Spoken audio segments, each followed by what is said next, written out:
So the first question is simply tell me who you are and a little bit about yourself.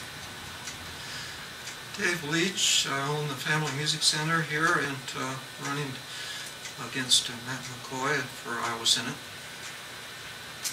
And do you believe that same-sex couples should have the right to marry? Why or why not? Well, no, I don't think they should. Why? Well, I'm sorry, could you say, I don't think that same-sex couples, just so we know what you're talking about? I don't think same-sex couples should have a right to marry.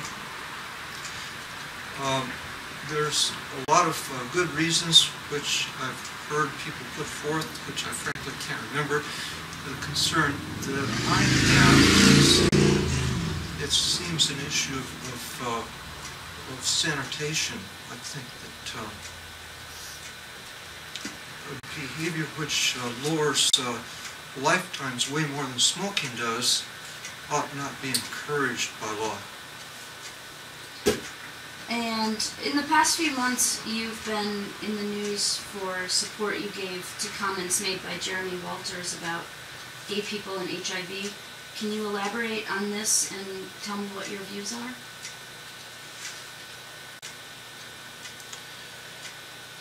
Well, Jeremy Walters made a statement. What was it? I can't remember the details. I've got to think about it. What did he say that started this whole thing? He said, I think there was a Bible verse about their blood shall be upon them. And that's, the rest of the verse I think was about the penalty for sodomy is execution. And then the rest of the phrase is their blood shall be upon them. And Jeremy made the statement that that was an allusion to HIV as God's judgment. And then he got censured by Matt Strawn, the head of the Iowa Republican Central Committee, who said that HIV does not discriminate, which is true. And then I responded to Matt and to Jason Hancock, who carried the story at the Iowa Independent, that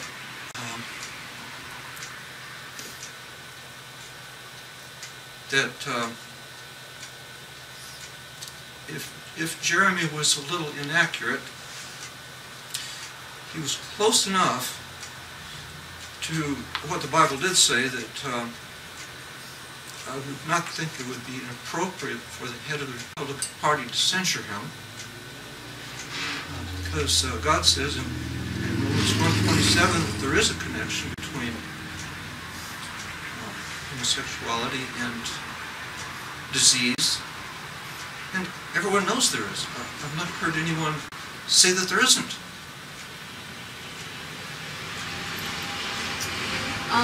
Do you believe that AIDS is a punishment to the gay community from God?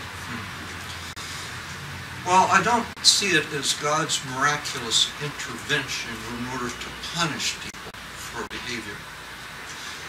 But I see God's laws as simply information God gives us about reality and about how to live so as to live a happy life and not to suffer terrible things.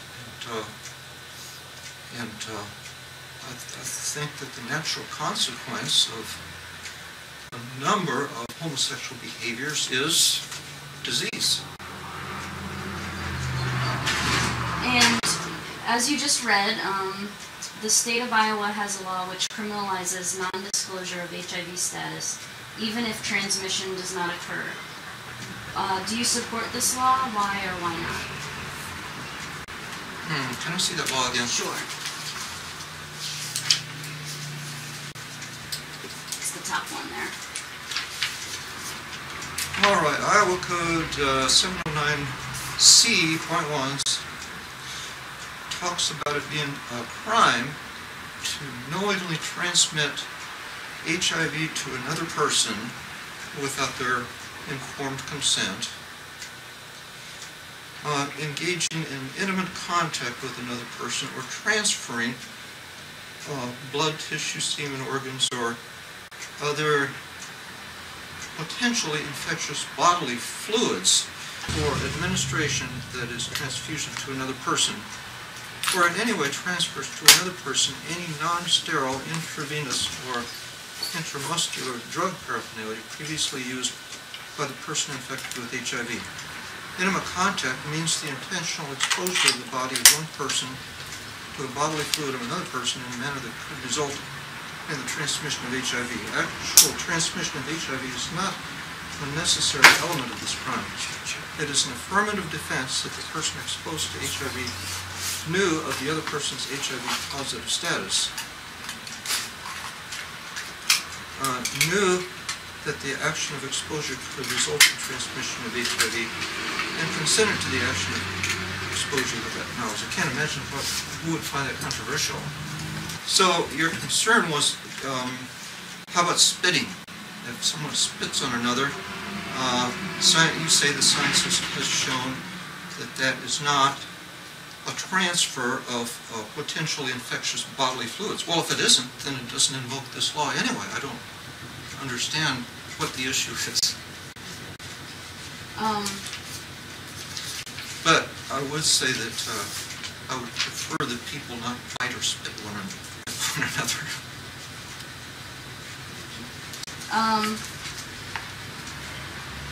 Since gay marriage became legal in the state of Iowa in 2009, has Iowa become a gay mecca?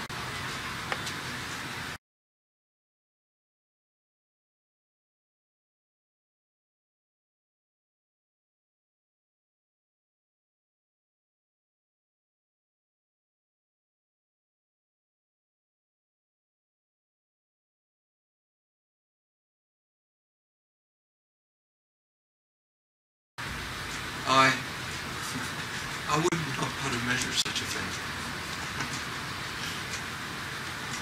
Do you see any changes in Iowa since then? I've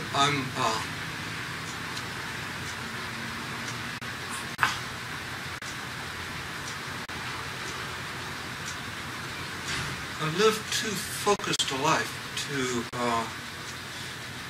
be watching for the kinds of things I would have to watch for in order to be able to intelligently answer that question. What do you think the Bible teaches about homosexuality?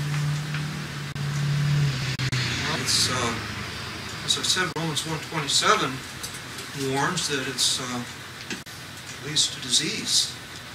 But again, I haven't heard anyone dispute that. And I think it's unfortunate.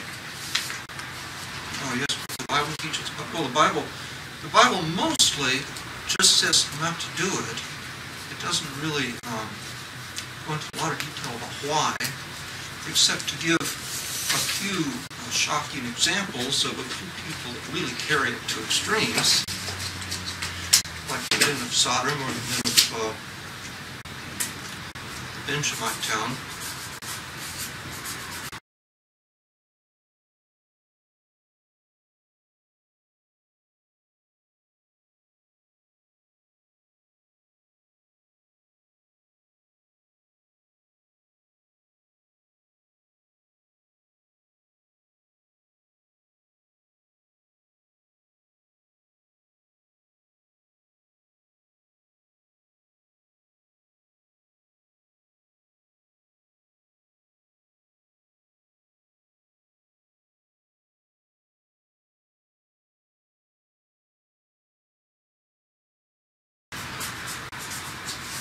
Alright, that was all the questions that I had for you. Is there anything else that you want to add? Would you be interested in more about the Bible? If you want to. Okay. Of course, the word abomination is found in the Bible.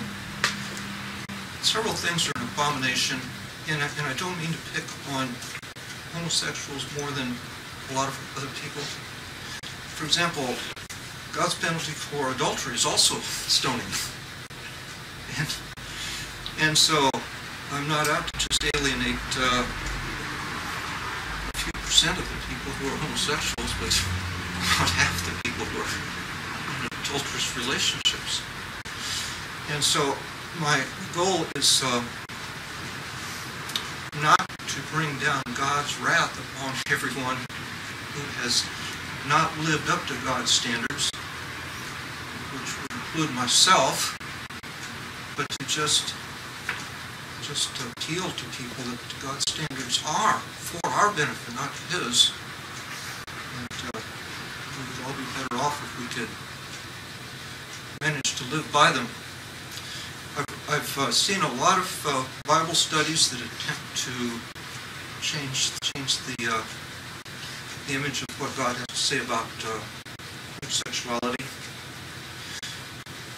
I've heard people say that the men of Sodom, their crime was not homosexuality, but it was inhospitality. Which leaves dangling the question of, well, why then would their passion be turned aside by a couple of virgin girls? That doesn't quite add up. I know that the word sodomy is found in the King James Bible, where it literally means a male temple prostitute. And yet I use it in public discourse, partly because it was used in over 3 centuries of American law, where it was never taken to mean male temple prostitute, but to mean homosexuality. And as for the origin of the word, if it's not from those rare uses of it in the King James Bible, I think grammatically it can be justified by just take the word Sodom, the city, take the behavior of the people of Sodom, and turn it into Sodomite, which means people whose behavior is typical of what was reported of the city of Sodom, and that's a use of language, and I think that's probably where we come up with the word sodomy in Iowa law, state laws across the nation. When much of the Old Testament references to the subject are dismissed in Bible studies I've seen, because that's the Old Testament. We don't pay attention to the Old Testament anymore. And then we come to the writings of Paul, who makes even more explicit statements against it. And then we finally get to the point of people saying, well, maybe the Bible isn't really the inspired word of God after all, because it was probably influenced by his culture. That's kind of a summary of what I've seen Bible studies on the subject by homosexual. And if someone can address this and explain to me where I'm misunderstanding or something, or if I can be shown God really says something different, then I'm willing to learn. And as a matter of fact, it would be a personal favor, because I personally actually don't even like the kind of public treatment I get as a result of using these words which God uses. I think that it ought to be a defense against the charge that you're using hate speech. If you can show that it's the word choice of a God whom everyone says is a God of love. I also think it ought to be a charge against a defense against the charge of offending somebody, if you can present evidence that what you're saying is true.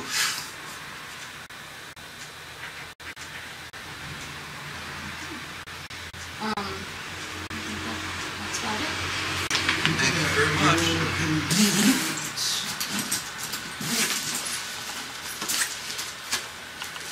It was so much fun pulling the camera I could trade for a house. not a house in New York.